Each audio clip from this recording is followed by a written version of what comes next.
Muppet Treasure Island.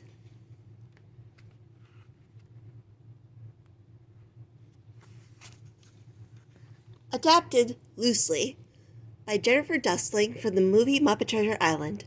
Original screenplay by Jerry Jewell and Kirk R. Thatcher and James V. Hart. Based very, very loosely on the novel by Robert Louis Stevenson. The map. It was late at night at the old inn. Billy Bones was telling a story. Rizzo, Gonzo, and Jim Hawkins groaned. They knew this story by heart. Billy told it every night. It was the story of Captain Flint and his treasure. And so Flint buried the treasure on an island. He died before he could dig it up, Billy Bones went on. To this day, no one knows who has his map. All of a sudden, Billy Bones stopped talking. There was a noise in the yard. Tap, tap, tap. Billy Bones turned ghost white.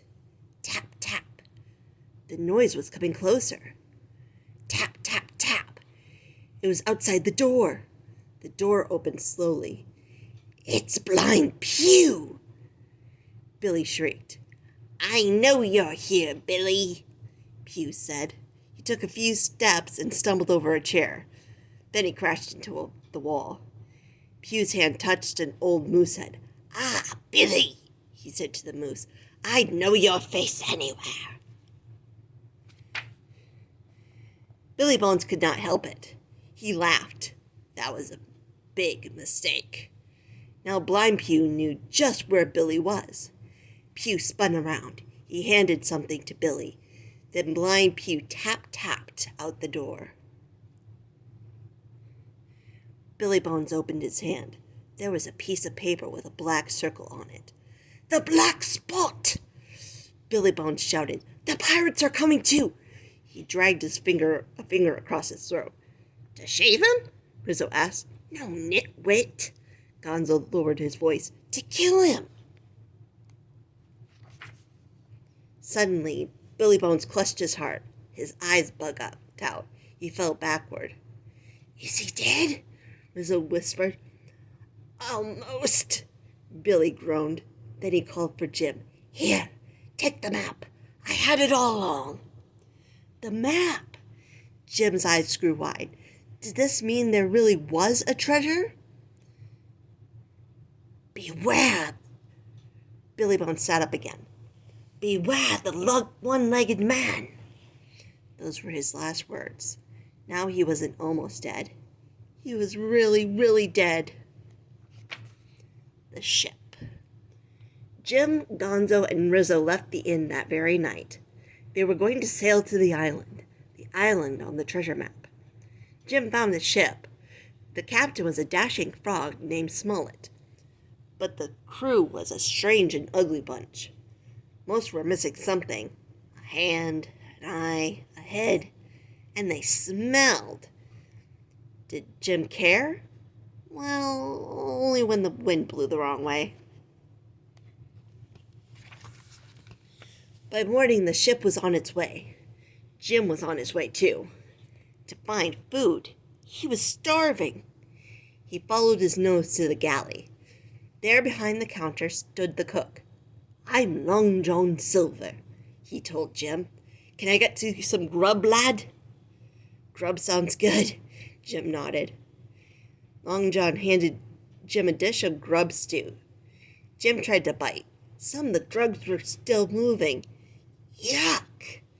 Long John smiled at Jim. I'll get you some swamp water to wash it down, he said.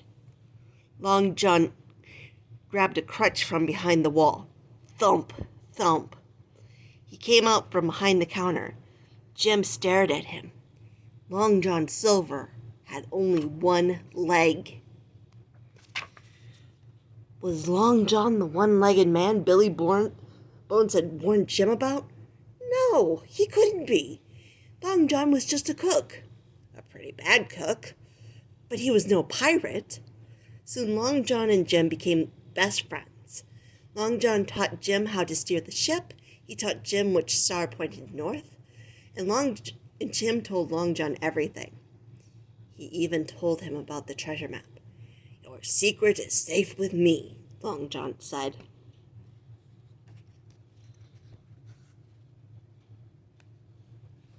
Pirates! But was Jim's secret really safe? Don't bet a pieces of 8 on it. A few days later, Jim and Rizzo and Gonzo were on deck. They heard some sailors talking. "Guess what?" said one of the sailors. "The boy had the treasure map, and I stole it." Oh no.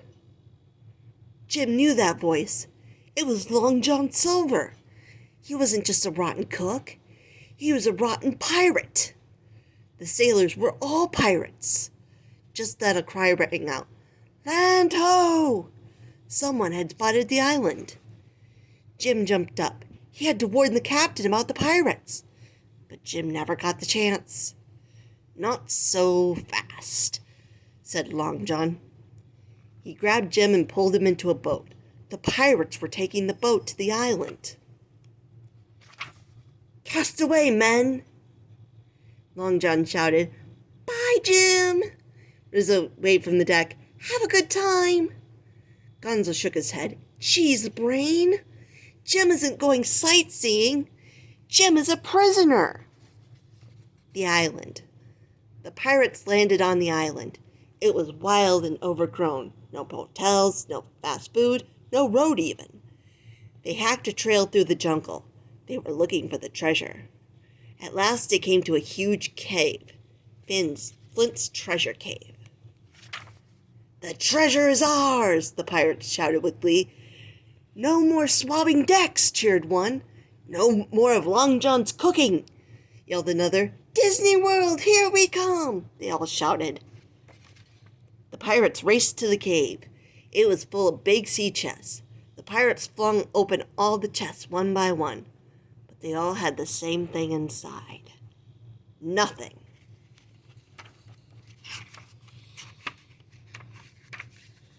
Now the pirates were mad.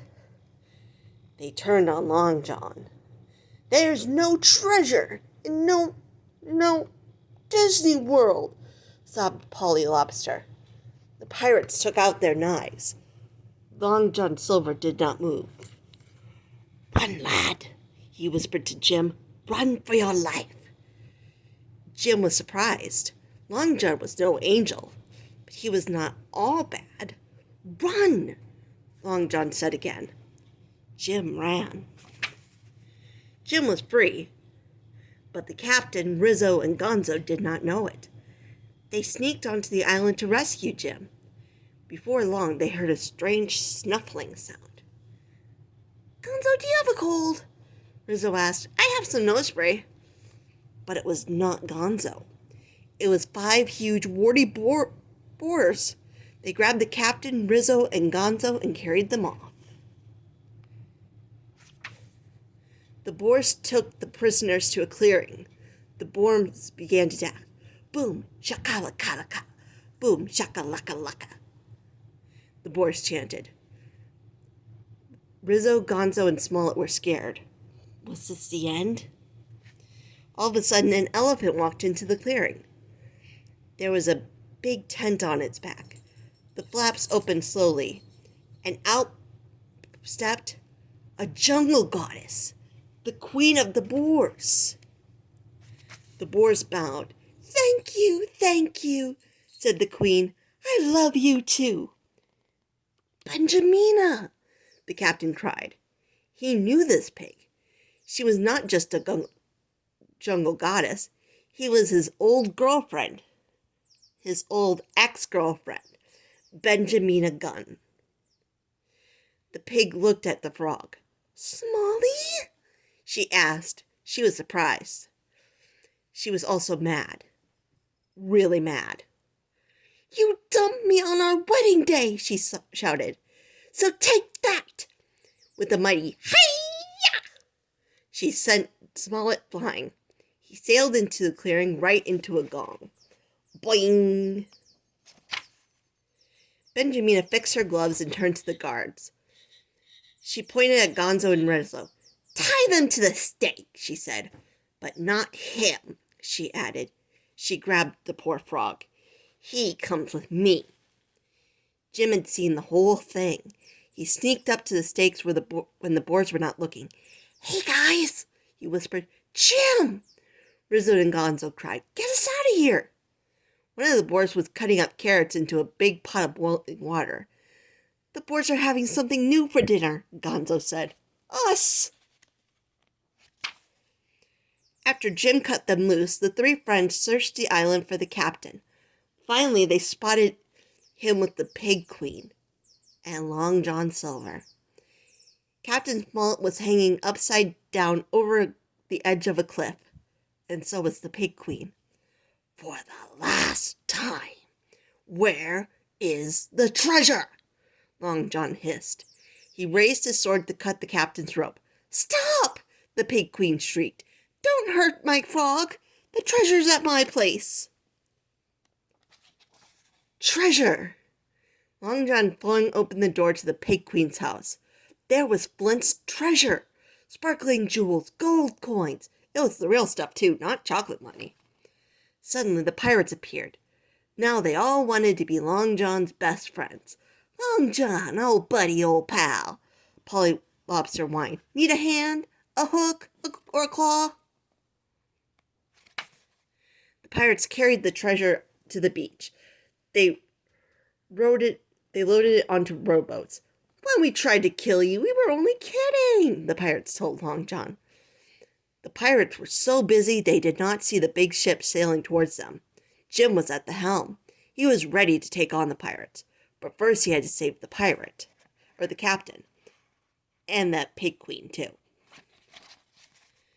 Jim peered through his spyglass. The ropes were about to break. There was not a moment to lose.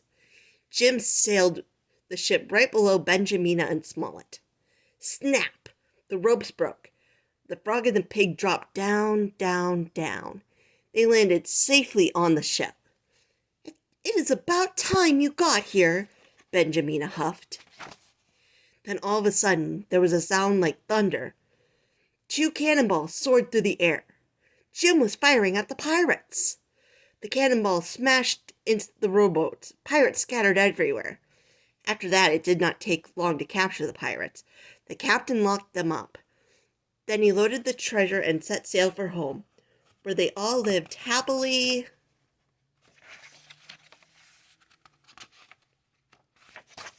Wait, stop! That's not the end. Not quite. We can't forget about Long John. The ship's jail did not hold him for long. He found a way out. He stole 2 large treasure chests and 1 small boat. Jim watched the pirates sneak away. He did not try to stop Long John. Long John was not all bad. And besides, he had stolen a leaky boat. Soon the sun sank into the sea, and so did Long John's boat. And what about Long John Silver? He was stuck on Treasure Island forever. The end. Really. Muppet Treasure Island. A treasure map. A spooky island. Rotten pirate. A sailor frog and a jungle pig? It's more than a story. It's an adventure. You can read this funny book all by yourself.